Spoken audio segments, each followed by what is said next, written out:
El TDAH es el trastorno por déficit de atención con hiperactividad. Afecta a más del 5% de los niños en el mundo y a más del 6% de los niños en España. Este trastorno es más frecuente entre niños que entre niñas. Por cada 2 niños con TDAH hay una niña que padece el trastorno. Tiene 3 síntomas nucleares: falta de atención, hiperactividad e impulsividad, que se manifiestan en mayor o menor grado en función del subtipo. En el subtipo inatento predomina el déficit de atención. Es el más frecuente entre las mujeres y tiene un gran impacto a nivel académico. Los niños que padecen el subtipo impulsivo suelen ser más hiperactivos y agresivos. El subtipo combinado es el más frecuente de todos y tiene un impacto en el rendimiento global. Para que los síntomas de falta de atención, hiperactividad e impulsividad se asocien al TDAH, se tienen que dar ciertas condiciones. Deben presentarse antes de los 7 años y mantenerse en el tiempo como mínimo 6 meses. Deben afectar a 2 o más ámbitos de la vida del niño y tener un impacto significativo, deteriorando su rendimiento de forma importante. Se ha demostrado que un diagnóstico temprano y un tratamiento adecuado permiten una evolución positiva del trastorno. Desde que en 1902 Still publicara el primer cuadro clínico relacionado con lo que hoy se conoce como trastorno de déficit de atención, con o sin hiperactividad, TDAH, han pasado muchos años y diversas clasificaciones para intentar definir un síndrome. Un trastorno que se manifiesta en niños que hablan en exceso, que interrumpen las actividades de otro, que no guardan su turno, que son incapaces de estar quietos, en definitiva, demuestran una hiperactividad que son incapaces de controlar, que se acompaña de fácil distracción ante estímulos mínimos, descuido de las actividades diarias, incapacidad de finalizar una actividad que empiezan, que parecen no escuchar las instrucciones de los demás, etc. Igualmente, estos niños suelen mostrar una pobre capacidad de planificación y previsión, una disminución en el control de impulsos y gran labilidad afectiva. Muchas han sido las hipótesis vertidas a lo largo de los años acerca de las causas que lo originaban, pero ha sido en las últimas décadas cuando más se ha avanzado en la identificación de los orígenes biológicos del TDAH. Gracias a las modernas técnicas de imagen funcional y de estudios genéticos, ha sido posible adentrarse en los orígenes del TDAH. El importante papel del córtex prefrontal en la aparición de los síntomas del TDAH está hoy avalado por las técnicas de imagen funcional, además de por las teorías clásicas. La corteza prefrontal actúa como un director de orquesta, capaz de valorar en una vista aérea todas las demás funciones del cerebro y coordinarlas para un fin concreto. Cuando los lóbulos frontales no funcionan bien, no actúan con suficiente intensidad o no están correctamente comunicados. Sus funciones ejecutivas se deterioran y el individuo se encuentra a merced de distracciones accidentales. Es incapaz de continuar planes o de tener un control previo sobre sus impulsos. Y esto es, en definitiva, lo que caracteriza al TDAH. Ante la aparición de un estímulo en el niño sano, con la activación del córtex prefrontal se inicia la coordinación entre las diversas funciones y capacidades. No obstante, en el niño con TDAH, debido a la hipoactividad de esa zona, existe una falta de coordinación interna, aunque las capacidades sean normales, con una fácil distracción ante estímulos externos e incapacidad de control motor. Esta situación nos recuerda a una gran orquesta sinfónica. Si bien la orquesta está compuesta por experimentados profesores y por magníficos instrumentos, cuando cada uno afina a su aire, lo único que puede percibirse es una amalgama de sonidos inconexos.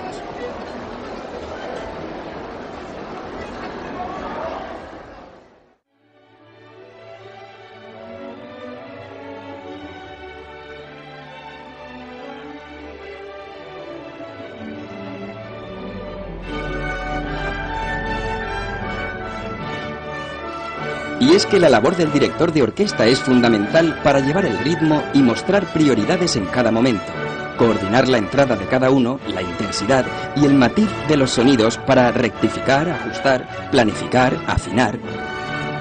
Gracias a esta función ejecutiva, se consigue que cada uno de los músicos brille al máximo dentro de un trabajo en equipo. La responsabilidad de cómo suene esta gran orquesta es en gran parte de su director. Igualmente, de cómo active y module el córtex prefrontal dependerá el rendimiento final de la orquesta que representa el encéfalo.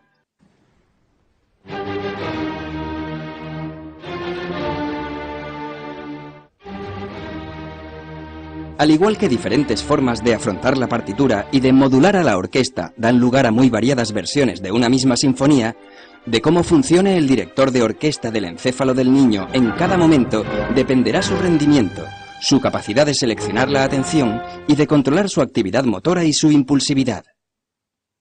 Tal y como hemos podido apreciar previamente, ante la aparición de un estímulo, especialmente si existe poca motivación, el córtex prefrontal del niño con TDAH no se activa convenientemente. Uno de los objetivos del tratamiento con metilfenidato es estimular una activación del córtex prefrontal de tal forma que pueda ejercer su función con normalidad y el niño pueda optimizar sus capacidades, siendo realmente él mismo y desapareciendo ese caos interior que percibe.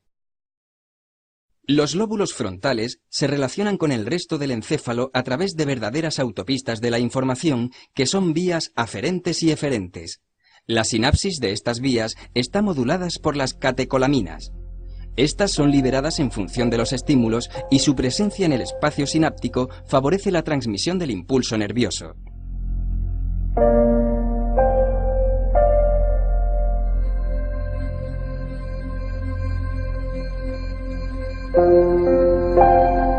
Pero en los niños con TDAH existiría una alteración en sus transportadores que acelerarían su recaptación y con ello la escasa presencia de catecolaminas en el espacio sináptico.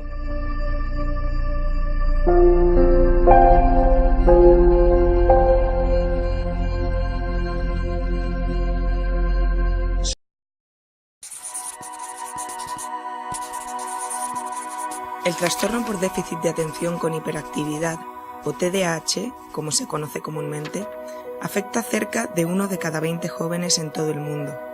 Puede tener un gran impacto en la vida cotidiana, en la escuela y con amigos. Los síntomas de desatención, impulsividad e hiperactividad pueden reducir la capacidad de una persona de controlar sus acciones y concentrarse sin distraerse. Algunas personas han expresado su escepticismo con respecto al trastorno, pero las imágenes cerebrales han mostrado que los síntomas de TDAH están asociados con una serie de anomalías en el desarrollo y funcionamiento de algunas zonas del cerebro. Veamos primero la corteza cerebral, la capa superficial del cerebro. Durante el desarrollo normal, la corteza, que juega un papel clave en la memoria, atención, pensamiento y lenguaje, aumenta gradualmente en grosor antes de alcanzar un máximo durante la adolescencia.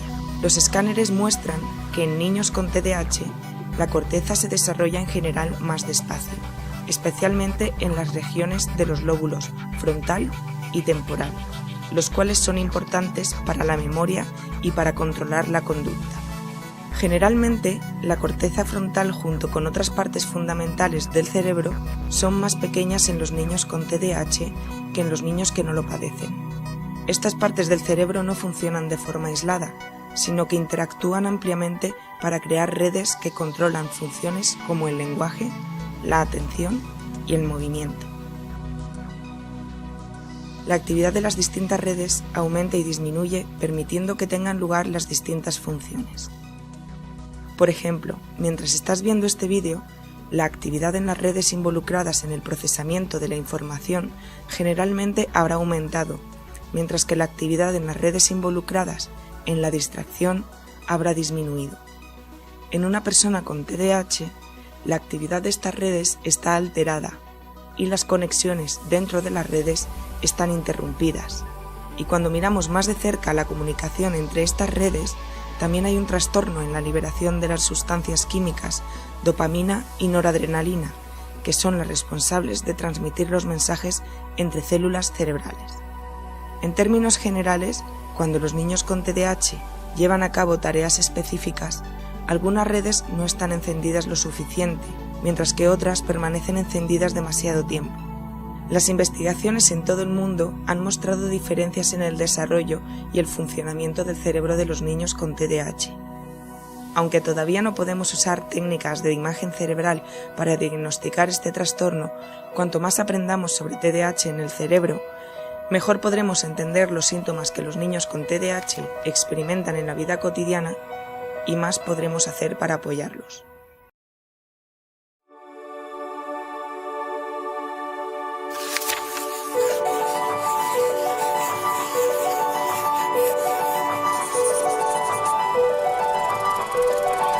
En los niños con trastorno por déficit de atención e hiperactividad, o TDAH, como se llama habitualmente, los síntomas de falta de atención, hiperactividad e impulsividad obstaculizan la realización de las actividades diarias.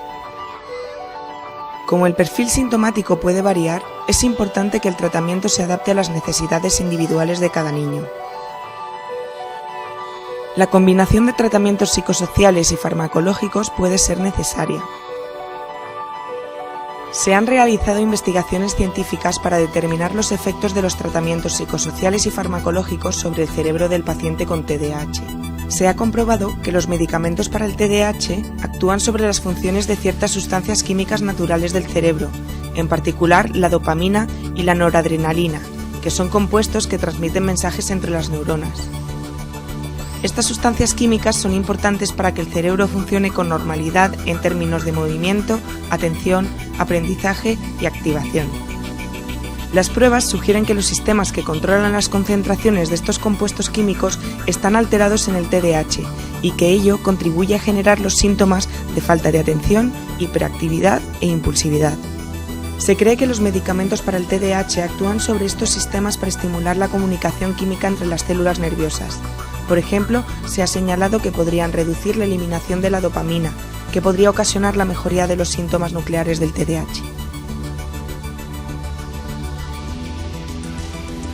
Estimular la comunicación química de esta manera podría mejorar la conexión entre las redes más amplias de células nerviosas. Hay estudios de neuroimagen que indican que los medicamentos para el TDAH podrían funcionar actuando sobre las redes cerebrales que afectan a la atención y a la inhibición de la conducta impulsiva. Junto con estos efectos, se ha observado que con el tiempo, el uso de estimulantes también ayuda a normalizar el tamaño de estas estructuras cerebrales que, por lo general, son más pequeñas en los niños con TDAH que en los que no padecen este trastorno. Estas estructuras intervienen en procesos como la memoria, la atención, el pensamiento y el lenguaje. También con los tratamientos psicosociales se han observado algunos cambios cerebrales, estructurales y funcionales, aunque los datos disponibles son limitados. Como ocurre con todos los medicamentos, los del TDAH pueden producir efectos secundarios. Es importante usar la medicación como lo indique el médico y tener un plan definido para vigilar y controlar los efectos secundarios. El tratamiento del TDAH puede ayudar a controlar los síntomas más importantes, pudiendo mejorar las habilidades sociales, la autoestima y en algunos casos el rendimiento académico. Y con el apoyo adecuado, los niños con TDAH podrían llegar a tener vidas más plenas y satisfactorias. Comprender los efectos del tratamiento sobre el cerebro y por qué varían de un niño a otro podría contribuir a mejorar las opciones del tratamiento para prestar una mejor ayuda a todas las personas con TDAH.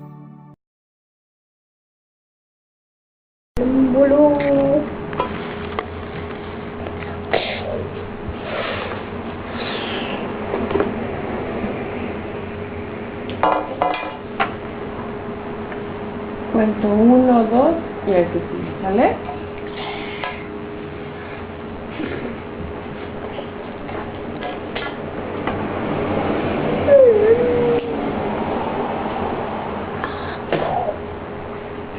¿Qué pasó? ¿Contaste el espacio?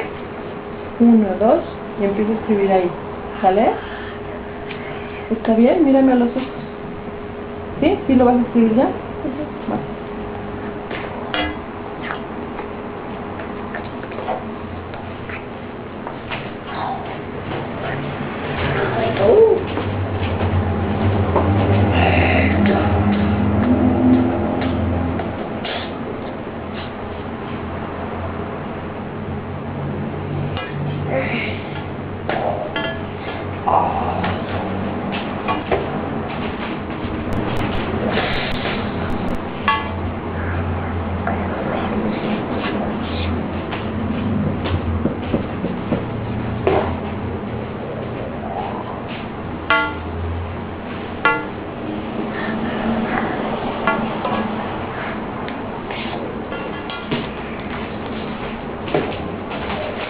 Oye, ¿qué es eso?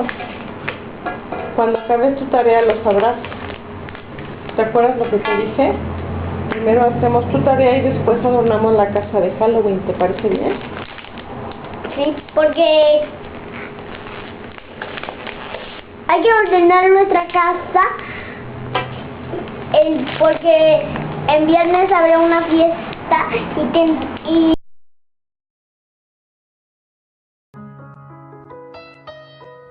Esta es Ana. Tiene 11 años y tiene TDAH. Para ella vivir día a día con este trastorno es complicado. Hay personas que no la entienden y se siente incomprendida. A veces piensa que todo podría ser mejor si la gente se pusiese en su lugar. Si tú tuvieses TDAH, ¿qué te gustaría?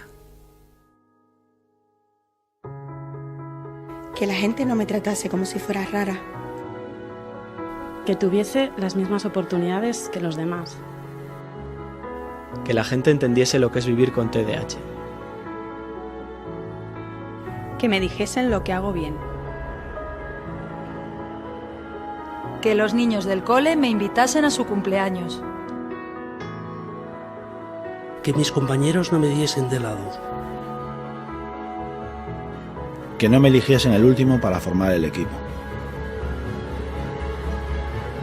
Que mi madre tuviese paciencia para explicarme las cosas. Que mi hermana fuese mi amiga en vez de chivarse todo el rato. Que mi padre pasase más tiempo conmigo. Que mi profe me ayudase más y me castigase menos. Que me dejasen tiempo libre para hacer lo que me gusta. El TDAH es una realidad que afecta a la vida de muchos niños, adolescentes y adultos, y a la de sus familias. Comprenderlo y ayudarles es una tarea de todos. Ponte en su lugar.